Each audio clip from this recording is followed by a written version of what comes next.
President KTR గారికి సాదర ఆహ్వానము మా ఆత్మీయ సమ్మేళనానికి విచ్చేసినందుకు ధన్యవాదాలన్న. ఇక్కడికి వచ్చిన మా కార్పొరేటర్లకు, పెద్దలకు, లీడర్లకు, ఇక్కడ వచ్చిన మీడియా మిత్రులకు, నాయకులకు, ఉద్యమకారులకు పేరు పేరున అందరికీ కూడా నమస్కారం తెలియజేసుకున్నా.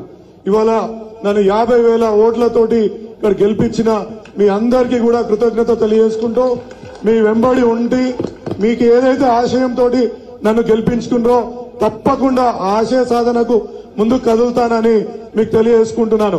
మనము గత 2 నెలల్లో ఎన్నో ఛాలెంజెస్ ఎదుర్కొన్నాం. మనకు బెదిరింపు కాల్స్ వచ్చినాయి. బెదిరింపు కాల్స్ మన కార్పొరేటర్లకు మిడ్ నైట్ 12 గంటలకు వస్తే కూడా మనం భయపడకుండా సిపి గారి దగ్గర కూడా తీసుకొని పోయి మనం కంప్లైంట్ ఇవ్వడం జరిగింది. దాని తర్వాత మన అంటే I4C అనేది ఒక ఇండియన్ గవర్నమెంట్ కి సంబంధించిన ఒక సంస్థ, వాళ్ళకు కూడా మనము ఈ యొక్క కంప్లైంట్స్ ని ఎస్కలేట్ చేసి ఇవ్వడం జరిగింది. తప్పకుండా ఇంకోసారి ఎవరైనా బెదిరిస్తే వాళ్ళని జైలుకు పంపించేదాకా ఊరుకోమని ఈ సందర్భంగా మీ అందరికి తెలియజేసుకుంటాం.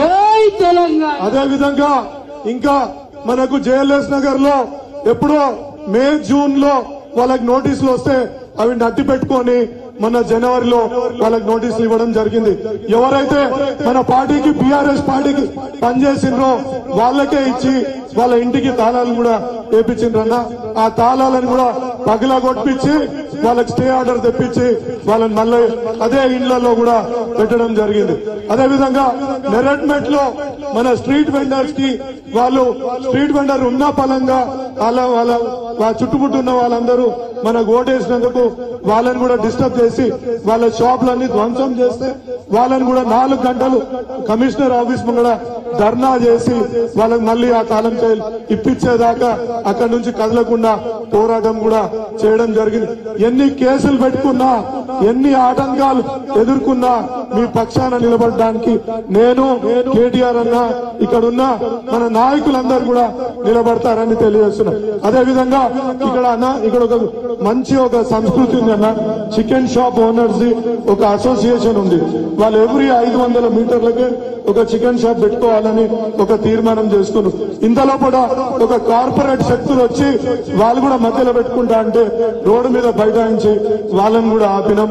అదే విధంగా రామ్కి డంపింగ్ యార్డ్ ని మత్స్య పొలారంలో వాళ్ళ ఇష్టానుసారంగా వ్యవహరిస్తున్న తీరుకి అక్కడ కూడా వెళ్లి ఆ కాలనీ వాళ్ళందరూ కూడా మరి ప్రొటెస్ట్ చేస్తే దానికి కూడా ప్రొటెస్ట్ ని అందరు కాలనీ వాళ్ళని ముందుకు తీసుకుపోయి వాళ్ళకు 2 ఎకరాలు వాళ్ళకి ఇస్తే 8 ఎకరాల కబ్జా పెట్టుకొని ఉండి అక్కడ చెత్తను అక్కడనే పారపోస్తూ నానా గందరగోళం సృష్టించిన సందర్భంలో వాళ్ళని కూడా ఇవాళ ఒక కింద చెత్త పడకుండా ఎత్తిపించేటట్టు కూడా చేసి ముందుకు తీసుకుపోతున్నామన్నా. ప్రతి ఒక్కటి ఇవాళ ఏ కాలనీ వాళ్ళు ఉంచినా వాళ్ళతో పాదయాత్ర చేస్తూ ఎక్కడ ప్రాబ్లం ఉంది అని వాళ్ళతోటే కాలనీ వాళ్ళని మా గౌరవ కార్పొరేటర్లని లీడర్లను వెంబడేసుకొని తిరిగి 4-5 కిలోమీటర్లు కూడా నడిచి అవన్నింటి కూడా సమస్యని పరిష్కరించడానికి మీ సహకారం కూడా కావాలన్నా. ఇవాళ ప్రభుత్వం మన లేదు, కాంగ్రెస్ ప్రభుత్వం ఉంది కాబట్టి మన ప్రజలకు సంబంధించిన పనులు చేయకపోతే పెద్ద ఎత్తున ఉద్యమించడానికి మా యొక్క ఇక్కడ లీడర్లందరూ రెడీగా ఉన్నారు కాబట్టి మీ సహకారం కూడా అందించాల్సిందిగా ఈ సందర్భంగా కోరుతున్నాం. అదేవిధంగా ఇక్కడ రైల్వేలకు సంబంధించి అనేక సమస్యలు ఉన్నాయి. రైల్వే జనరల్ మేనేజర్ ని కూడా కలిసినాం. ఇవాళ గౌతమ్ నగర్ లో, వాజ్పేయి నగర్ లో త్వరగా వాటి పనులు కూడా పూర్తి చేస్తానని ఇవాళ హామీ ఇవ్వడం, రైల్వే అధికారులు కూడా హామీ ఇవ్వడం జరిగింది. అదేవిధంగా మన చెరువులకు సంబంధించిన సమస్య కూడా ఉంది. ఆ చెరువులకు సంబంధించి కొందరు ఓనర్స్ చేసిన కేసులను కూడా వాళ్ళనందరినీ కూడా సమన్వయం చేసుకుంటూ వాళ్ళందరినీ ముందుకు తీసుకెళ్లి ఒక కాంప్రమైజ్ ఫార్ములా వేయించి మురుగునీళ్లు ఆ చెరువులలో చేరకుండా కూడా చూస్తున్నామన్నా. అదేవిధంగా రిజర్వాయర్ కి సంబంధించి గౌతమ్ నగర్ లో రిజర్వాయర్ కి సంబంధించిన పనులను కూడా దానకిషోర్ గారిని కలవడం జరిగింది. మీరు అంతకుముందు శాంక్షన్ చేసిండ్రు, దాన్ని ఆపిండ్రు వాళ్ళు. మళ్ళీ కూడా దానకిషోర్ గారిని కలవడం జరిగింది.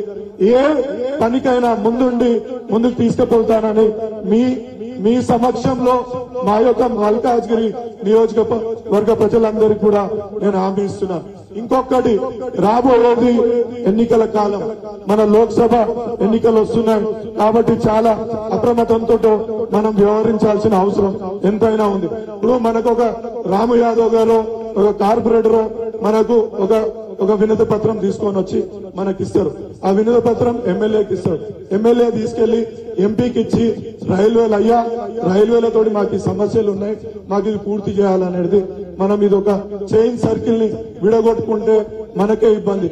ఇంతకు ముందు ఎవరు ఉండే ఇక్కడ ఎంపీ రేవంత్ రెడ్డి ఉండే, ఒక్క రైల్వే బ్రిడ్జ్ అన్న ఇక్కడ తీసుకొచ్చిండ.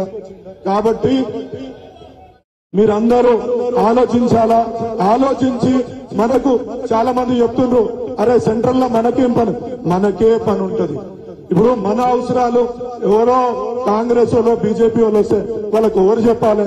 మనకి ఇంతమంది ఇక్కడ నాయకులు ఉన్నారు కాబట్టి మనము కేసీఆర్ గారు ఎవరినైతే ఆశీర్వదించి పంపిస్తారో ఈ జెండా కింద ఎవరిని పంపించినా ఏ కులం ఏ మతం అని చూడకుండా గెలిపించుకోవాల్సిందిగా ఈ సందర్భంగా సూచిస్తూ ఈ అవకాశం ఇచ్చిన ప్రతి ఒక్కరికి కూడా ధన్యవాదాలు తెలియజేసుకుంటాను. Thank you.